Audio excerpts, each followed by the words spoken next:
দ্বিতীয় মাসে গড়িয়েছে যুক্তরাষ্ট্র ইসরায়েল ইরান সংঘাত, আর ঠিক এমন সময়েই যুদ্ধ থেকে সরে দাঁড়ানোর প্রস্তুতি নিচ্ছেন ট্রাম্প। এমনই ইঙ্গিত মিলছে তার সাম্প্রতিক বক্তব্যে। বিশেষজ্ঞরা বলছেন, যুদ্ধের এই পর্যায়ে সরে যাওয়া হবে যুক্তরাষ্ট্রের কৌশলগত পরাজয়।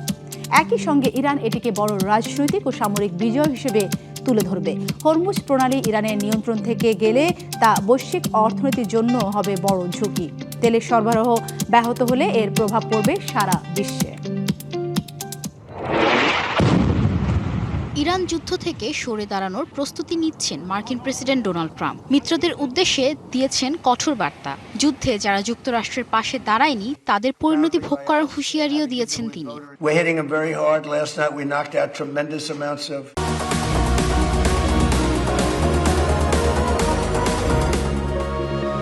নিজের সামাজিক যোগাযোগ মাধ্যম ট্রুথ সোশ্যালে মিত্রদের উদ্দেশ্যে মার্কিন প্রেসিডেন্ট এক পোস্টে নিজেদের প্রয়োজনীয় তেল নিজেদেরই সংগ্রহের পরামর্শ দেন।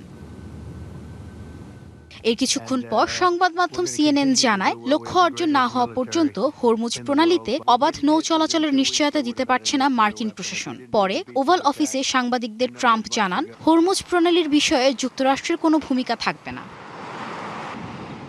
বিশ্লেষকরা বলছেন, যুদ্ধের এক মাস পর সাফল্যের সংজ্ঞা বদলানোর চেষ্টা করছে ট্রাম্প প্রশাসন। এছাড়া মার্কিন প্রেসিডেন্ট গঠনমূলক আলোচনার কথা বললেও তা অস্বীকার করেছে ইরান।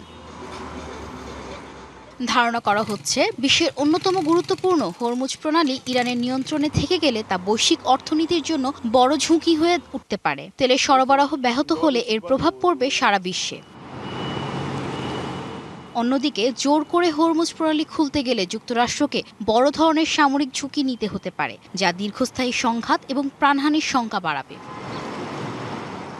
এই যুদ্ধ এরই মধ্যে যুক্তরাষ্ট্র ও ইউরোপীয় মিত্রদের মধ্যে বাড়িয়েছে টানাপোড়েন। মিত্রদের প্রতিক্রিয়াকে হতাশাজনক মন্তব্য করে ভবিষ্যতে সম্পর্ক পুনর্বিবেচনার ইঙ্গিত দিয়েছেন মার্কিন পররাষ্ট্রমন্ত্রী মার্কো রুবিও। যুদ্ধ থেকে সরে দাঁড়ালেও এর আঁচ এড়াতে পারবে না ইউরোপ। জ্বালানির দাম বৃদ্ধি, মূল্যস্ফীতি এবং সম্ভাব্য শরণার্থী সংকট তাদের জন্য তৈরি করতে পারে নতুন চ্যালেঞ্জ। সব মিলিয়ে এই যুদ্ধ শুধু মধ্যপ্রাচ্য নয়, বিশ্ব রাজনীতি ও অর্থনীতিতে ফেলতে যাচ্ছে দীর্ঘমেয়াদী প্রভাব। Rahnuma Fermin, DBC news desk.